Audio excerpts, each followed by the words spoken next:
What's a good internet? My name is attackslug, and welcome back to my Let's Play of WWE Day of Reckoning 2. Yesterday was an incredibly grueling triple threat match, which I did beat in my own time. There was a brief cutscene afterwards where Booker T came out and attacked me, but then RVD came out and saved me, and that was a whole little bit of a thing. But today, we're heading, I guess, towards Survivor Series to defend our tag team titles. Playa holla holla. Extracurricular activities. Wink wink, nudge nudge. Dude, I can't believe that guys like Booker T and Eddie would go off the deep end like they did last week. I mean, I've teamed up with both of them before, and it's not like them to get all worked up like that. I know what you mean, but I know from experience that when you're the champion, you're a target. And some folks will do whatever it takes to get a shot at your title. I guess Eddie and Booker have gold in their eyes. But this week, we're going to keep those guys right where we can see them. You have a match against Booker, and I've got one against Eddie. That way, we can keep track of their extracurricular activities.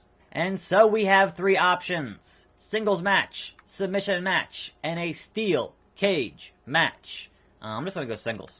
And that was perhaps the shortest introduction between the opening promo stuff and the actual match in the history of this show, probably, of this particular video series. So I say welcome to Wednesday. I watched a bunch of wrestling yesterday because I was home last night, and I'm usually out on Tuesday, so I watched Raw around dinner time and then watched Smackdown as it was live. And I certainly have a number of thoughts on Smackdown on the 4th of July, Happy America Day, etc., etc. But before that, there was one brief thought on Raw, having now watched it, and not just, heard about it, was Dean Ambrose on commentary, pretty much burying the Great Balls of Fire name of the pay-per-view. He's like, who came up with that? That's ridiculous. That was really good. And Braun Strowman, I'd seen all the GIFs of Braun Strowman kicking Apollo Crews while he was mid-backflip, and that was just, one of the reasons why you love Braun Strowman, because he gives you these amazing moments that are just unlike whatever you've ever seen before, and that's one of these shining examples on Raw. But man, SmackDown, you guys, wow, SmackDown was really good. I mean, it had some not-so-good moments. The kind of the opening, hey, here's John Cena, to be like, hey, America, for like 15 minutes was kind of the most John Cena thing that you could do. And we learned the answer to our question, which is what on earth was John Cena going to do on SmackDown now that he's a free agent? So I expect him to see him on Raw next week. I don't know. He's a free agent. He can go anywhere he wants, right? But we got the return I've been hankering for. The return I've been demanding for weeks now. And we got it in the worst way possible. That's right. Handsome Rusev is back. And I am so thrilled that Rusev is back on TV, but he's fighting John Cena. Like, that is the worst case scenario. He's fighting John Cena at Battleground in a flag match. That is such worst case scenario for Rusev, because, dude, he came to WrestleMania on a tank, one of the greatest Mania entrances of all time, and then lost because John Cena. So do you really think they're going to bring back John Cena off of his busy filming schedule and have him lose to Rusev? As much as I would love to see that, I just don't see it happening. Which is a shame, because Rusev needs all the upward momentum he can get, and getting immediately sucked back into a shovel-style John Cena feud is not going to help his character at all. And what? There's trucks going on here. I'm sorry if you hear beeping. There's things happening outside my house. I don't know what. I need to focus here on Latino Heat. And see if I can't take him out in this singles competition. But yeah, so John Cena fighting Rusev, flag match, Battleground. That is the long and the short of that whole thing. There's a lot here from SmackDown. We're having 30 days with no James Ellsworth. He has been suspended and fined and banned for 30 days. Now, this isn't the end of Ellsworth. He signed that one-year deal back in November. So we have at least a few more months of the gloriousness that is James Ellsworth. But I feel like this is perhaps them trying to see if Carmella can sink or swim on her own without the accessory that is known as James Ellsworth. So I'll be curious to see how that plays out in the next month. But speaking of the SmackDown Women's Division, we again had literally a fraction of a match with your champion, Naomi, versus Lana. And I guess that's going somewhere, because they had Tamina come out to kind of be like, hey, Lana, we're leaving. And I'm like, why is Tamina here? Is she the next challenger? Like, is she going to train Lana? Are we going to have some amazing, like, training montages? Because those are always great. I don't know. But, I mean, I'm glad it's going somewhere. But what was the point of building up Lana and having all those weeks of Lana coming soon? And then she has a competitive match at the last pay-per-view, and then just has 2 SmackDown squash matches. Just squash, squash, squash. This one was even faster than last week. Like, what? I don't know. I'm assuming they have a plan. I don't know what that plan is, but I'm assuming that there is one, or at least I hope there is one. But otherwise, that's not a word. Otherwise, we have a historic moment that kind of was not mentioned on commentary, I don't think. I wasn't paying that close attention to commentary, but we have a historic moment as Naomi is the first woman to have a custom WWE title that's based on her character. Now, you can make the argument, oh, well, Lay Cool had that half title thing where they split it in half, but they didn't decorate it. It was just split in half. That's not the same thing. Whereas this is, like, in the vein of a Stone Cold Steve Austin Smoking Skull belt. Or that belt for The Rock that never actually got on TV.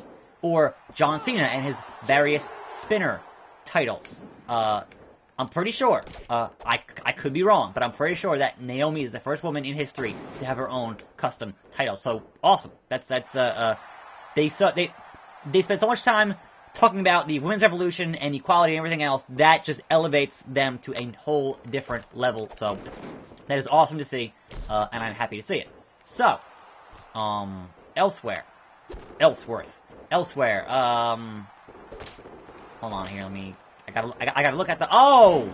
Nice suplex. Elsewhere was the rap battle, and man, that was really good, for what they do on, wrestling. Like, I didn't expect much because it's wrestling. Like, I knew that the people involved would at least, try to do it a good service as to what a rap battle should be, and, they brought out their posses, which is definitely, you want to have your posse on each side in the rap battle to react to the punchlines. That's kind of the point there. But more significantly, and I was just sitting here kind of half paying attention because I was hearing it, but I wasn't really, watching the guys in the background, which I should have been, because one of the members of the posse on the New Day side, I was like, oh, they got a bunch of rosebuds, right? And one of the guys in the posse was Mega Ran, who was on this channel like 2 weeks ago in that Too Many Games video, because I've legit known him for at least 10 years now. So I should say, friend of the show, who's been on this channel several times, Mega Ran, was in a WWE ring last night. That's crazy. And I should have guessed, because they were in Phoenix, or they were near Phoenix, and he lives in Phoenix, and he was at Raw last night, in the audience and whatnot, and it was a rap battle. You want to have your posse. That all makes sense, but I didn't actually believe it until I'm sitting there going, okay, looking at Twitter, doing whatever, and I hear, hold this, Mega Ran, and I'm like, wait, what the hell? That dude continues to live a pretty amazing life. A proposition from Teddy Long with a picture of a sick man in the background. Sure, why not? I don't know, playa. It's true that as the general manager, I've got a lot of pull around here. But what you're asking involves Raw. Uh-oh. Now, I don't have any jurisdiction there. Come on, Teddy. We gotta at least try. I mean, you have to admit, having her here would definitely be a good thing for ratings, right? But Stacy dumped me. That's not... Imagine the lineup of divas SmackDown could have if Tori Wilson was joined by Stacy Keibler. Listen up, dog. I know you want Stacy here, but there's no draft lottery lined up. And even if there were, there's no guarantee her number would be picked. Only way to get her here would be to propose a trade. Well, there you go. Isn't there someone on the roster that might want to trade to Raw? What about, look, playa, I didn't sign you up to make personnel decisions. SmackDown's already got a GM, and you're looking at him. You feel me? Now you're right. Stacy would be a great asset to have, so it's not out of the question. But correct me if I'm wrong, Slug, but didn't you and Stacy end on bad terms, dog? Yeah, we did. I mean, what makes you think she'd want to come here to get back with you? Maybe she's happy to be as far away from you as she can get. No, there was a misunderstanding, that's all. I know that if I could just get the chance to explain myself, she'd realize that. The problem is, I haven't been able to see her since Unforgiven, and she isn't exactly returning my calls. Son, I hope you know what you are doing, okay? Feel this. Next week is Survivor Series. Now that's a cross-brand pay-per-view. That means Eazy-E will be there. So maybe we can get a meeting with him about this. But you have to promise to abide by the decisions of the general managers. If we have this conversation with Bischoff, our decision will be final. You feel me? If you're gonna get yourself any more involved in that, I'm gonna reconsider my generosity. It's too late! You already gave me a lifetime contract. Sure thing, Teddy. Whatever you say, just let me know what I need to do. I'll do that. But tonight, you got a match against the other of your tag team opponents at Survivor Series, Booker T. And he's requested the match to be a no disqualifications match.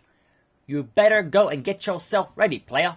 Holla holla. Now, that rap battle ended in a disqualification, which is not usually how those things end. You usually have the audience judge who won the battle, and just by going on punchlines that hit pretty hard, I would say the Usos were the winners of that battle before they called it off and got disqualified and whatever else, because the Usos had the punchline of the night referencing the Xavier Woods Page tape, which is like, they allow that on TV, which is insane. I heard, oh well, it wasn't clear beforehand. I do know that in the YouTube recap video, that line is not in there, surprisingly enough. And I heard that that may have also been retaliation for our other news story here, which is the fact that we have confirmation that Paige was totally in that front row at the GFW/Impact/TNA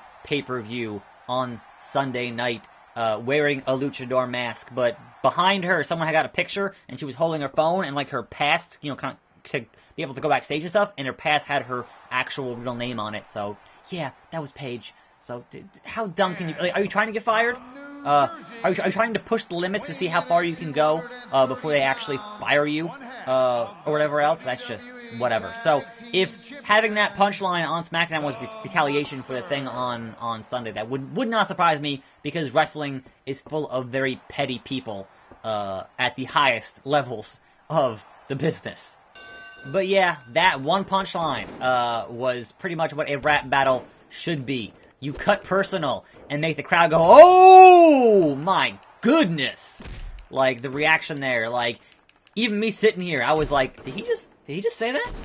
Can he do that? Was amazing. So props to everyone involved in that segment for actually making it go off without a hitch, and actually was entertaining. And oh no, headlock on the bulldog on the referee. That was actually what you would want that to be for being in a quote-unquote PG environment. They managed to make it good, which I was kind of worried that it wouldn't be. So, props to all involved, the Usos, the New Day, Wale, Mega Ran, etc., etc. Good stuff, good stuff. Anyway, our actual news bit of business today. Oh, actually, before I finish on SmackDown here, that was a good SmackDown. Like, pretty much everything in there I thought was excellent. And Breezango, Tyler Breeze as Tanae Young, and then cutting right to Renee in her face was amazing. Just, they managed to make everybody pretty much look good. Like, even though I don't care about Randy and Jinder, that was kind of the low point of that show, but they did pretty good with that show, kind of just, and it's the pace of the show. I think that's a big part of that show, is that it's 2 hours, and the pacing. Because Raw is just 3 hours and just kind of a slog every week, right? But SmackDown, like, they keep it, they keep the pace up because they have to. They've only got 2 hours to fill in their show. So again, even though during the Superstar Shakeup they lost a bunch of top talent to Raw, they're still managing to put on a better show every week, which is hilarious. So kudos to Smackdown for being awesome and a very good watch. It's very enjoyable to watch. Our one news bit before I wrap up for today is that New Japan has said that the G1 in America was very successful, and they are looking to open up an LA office this year and opening up a dojo next year, and want to plan some kind of an American tour next year, like April at the latest, which is great news. Now imagine, if you will, if we get to 2018, New Japan is expanding into America. Daniel Bryan's contract with WWE is over in America, and he still wants to wrestle. And New Japan is running constant shows in America. And then think, oh, well, we also have, say, I don't know, CM Punk might want to have a match or two. Think about, oh, good God almighty, that's not cool. Where's RVD? RVD, save me. There he is. Oh, no. Yeah, do it, RVD. Yep, Van Daminator. Got it. Right in your face, Booker T. That's what you get. Oh, yes. 3 replays. That's totally necessary. Oh, no. It's the numbers game. Sort of, even though it's 2-on-2. It's still... Oh, with the belt in the back of the head. Yeah, that's... We got our butts whipped. But yes, imagine a New Japan having an American expansion, running tours, and having shows with, say, Daniel Bryan and CM Punk. Imagine the numbers they could draw for that. I'm sure that makes Vince sweat just a little bit. Just a little bit. But again, that's all speculation based on, you know, things that could happen or could not happen. But just fantasy book that in your head and think about how that could at least put a little bit of pressure on WWE.